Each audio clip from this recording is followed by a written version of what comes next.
Hello, vlog number 4. So I wanted to talk a little bit today about exercising and how often that you should or that you need to be exercising. So it really just is going to be it's going to vary based on your goals. Sorry, I'm trying to get the words together that I want to say. So it's going to vary by your goals. And at this stage and season in my life, I'm really only working out about 3 days a week. I just have no desire to really do any more than that. And because of the style of workouts that I do, I can sort of get away with that. Because I'm just kind of more in a maintenance phase. I'm really not trying to lose weight. I'm not really trying to gain any weight. I'm just doing it more for the health reasons and just maintaining where I'm at. So I'm not even calculating macros counting macros or calories or anything like that, just because I'm eating, just trying to eat intuitively and, be more mindful of what my body's telling me versus what an app is telling me to eat and not eat. So that's kind of where I'm at right now, and it's actually really kind of nice. I don't have to worry about measuring food or anything like that. And not that I'm against that. I'm not against counting your macros at all. I just think there's some seasons of life where it just doesn't make as much sense to do that. And I'm in that season right now. And, I'm sure there'll be a time in the future where I get back to counting, especially if I get down to more specific goals and have more specific goals for myself.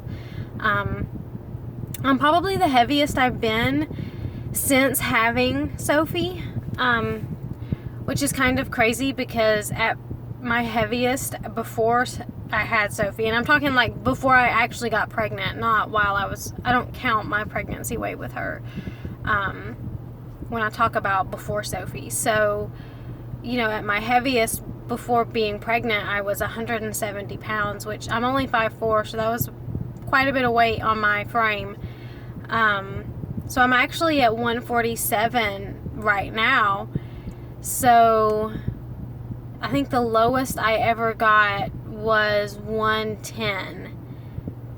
It's right around there, 105, 110. I can't exactly remember. But, so I've kind of been all over the place. And I say all that to say that even when I was only 105,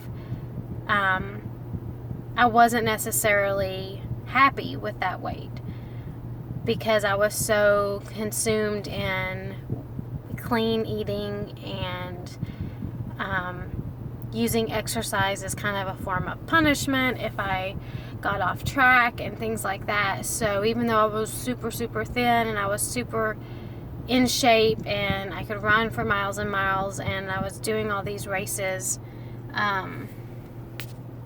I wasn't necessarily what I would consider in a healthy state of mind or had a healthy mentality. And I've learned now at 31 that having a healthy mentality and having a healthy mindset is far superior than any body weight or any amount of clean eating that you could do. So that has kind of been where my platform and where my beliefs have shifted to is really having this mindset that is healthy and that is not destructive. So while I am quite a bit heavier than my lowest weight throughout my entire journey, I'm actually probably at the best place mentally with it. So it's not something that consumes my thoughts. It's not something that I weigh myself every day wanting to see how many ounces I've either lost or gained, or, because that can become this mental prison that you find yourself trapped in.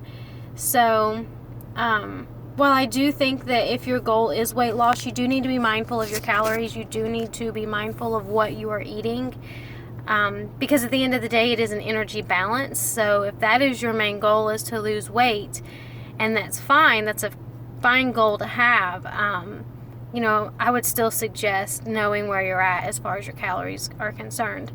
But there's a lot to be said too about intuitive eating and being able to eat healthy portion sizes and knowing what a healthy portion size is, and also being able to listen to your body, because above all else, your body knows what it needs, and your body is built and is made to tell you what it needs. Your body is built to stay alive. And so that's kind of the amazing thing, is we try to take control of all these variables, when really, if we just started becoming more mindful and more in tune with our own bodies, it's going to tell us when it's hungry. It's going to tell us when it's full. And in this day and age, there's so many distractions when it comes to eating that we miss those cues because we're not tuned into it. And so you're probably going to hear me talk a lot more about this type of thing because it's something that I find really interesting and that I'm trying to apply in my own life. And I think that for some women, the thought of calculating macros is like hell. Like, they just don't want to do it.